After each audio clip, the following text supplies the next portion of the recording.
بک شده بر خوانندگان هر نفری که در این کانال آبونه هست و انتظار نوارهای نو. میدونم که تقریبا یک ماه یک نیم ماه می شود که هیچ نوار اینجا ثبت نمی شود، از اون که خیلی سرکارم و یک حال و هوای نوارکنی هم نداشتیم با بعضی سبب ها و با مصلحت دوستان و یک پیشنهاد خوب از دوستمون محمد با خواندن کتاب شروع میکنیم، یعنی با تهیه کردن کتاب های صوتی که امیدوارم با شما پسند میآید و شما میباید در این کانال و در صفحه تلگرامی من دلشد رحمت الله که اونجا همین گونه است.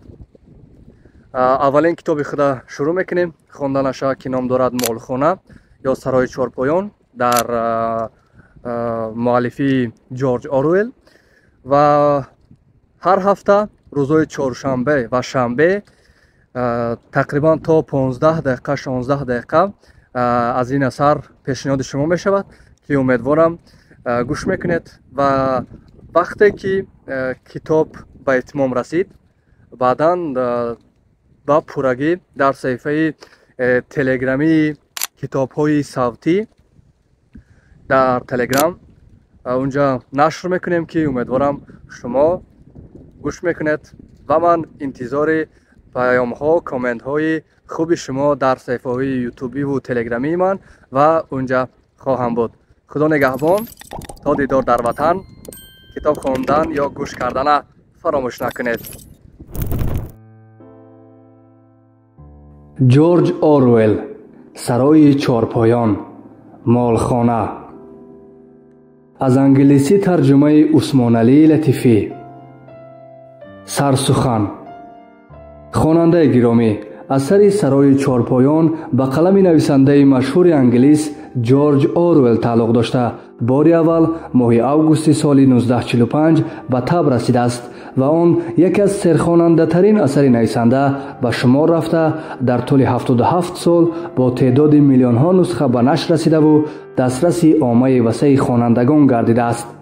جورج اورویل نام اصلیش اریک آرتور بلیر، نویسنده، روزنامه‌نگار و پوبلیسیست بریتانیایی 25 ایون سال 1903 در متحری بنگالا، ولایت قدیمی هندوستان در پایاناب دریاهای گنگ و برهمپوترا، آن زمان مستملکه بریتانیای کبیر، تولد شده است.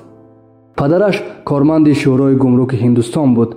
جورج اورویل معلومات ابتدایی را در مکتب کیپریانا گرفته از سال 1917 تا سال 1921 در کالج ایتان تحصیل کرده است. سالهای 1922-1927 در پلیس مستملکوی برما خدمت نموده سال 1927 به نویسندگی مشغول شده است. او چند مدت در جنگ شهروندی اسپانیا همچون روزنامه‌نگار اشتراک کرده در محاربه ها به مقابل کمونیستان در بارسلونا جنگیده سخت یاردار شد. بعد از آن به انگلیا برگشته تا آخر عمرش کسب نویسندگی را پیشه کرد. او 21 ینور سال 1950 در سن 47 سالگی در لندن از بیماری سیل وفات کرد. قابل ذکر است که اثرهای نخستین جورج اورویل نه تنها بدیعی بلکه اساساً آنها سالنامه‌ای بودند. از سال 1934 سر کرده اثرهایش به چاپ رسیدن گرفتند. جورج اورویل به این باور بود که نثر حقیقی باید مثل شیشه شفاف باشد و او وظیفه نویسندگی خود را در دفاع از ایدئال‌های سوسیالیسم لیبرالی و مبارزه با تمایل‌های توتالیتری می‌دید که آن دوران را تهدید می‌کردند.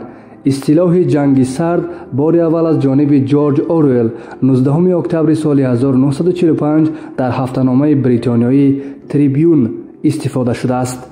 قصه هجوی سرای چهارپایان یا خود انیمال فارم که مشهورترین اثر او می باشد در شکل مثل و رمز نوشته شده سیستم توتالیتری را در شکل هجو انعکاس می نماید. مؤلف توسط حیوانات سخنگو فکر خود را بیان نموده چگونه تاثیر رسانیدن قدرت به خصلت را خیلی واضح و روشن نشان می دهد. صرف نظر از آن که مؤلف در اثر مشکلات سالهای 40 عصر گذشته را نشان می دهد، آن هنوز هم اهمیت خود را گم نکرده است. бояд қайд кард ки асари мазкур аз забони англисӣ ба забони тоҷикӣ тарҷума карда шуда калимаҳои душворфаҳм дар поварақи ҳар саҳифа шаҳр дода шудаанд. ҳамчунин баъзе номҳои қаҳрамонони асар бинобар сабаби душвор талаффуз шуданашон ба забони тоҷикӣ тарҷума шудаанд.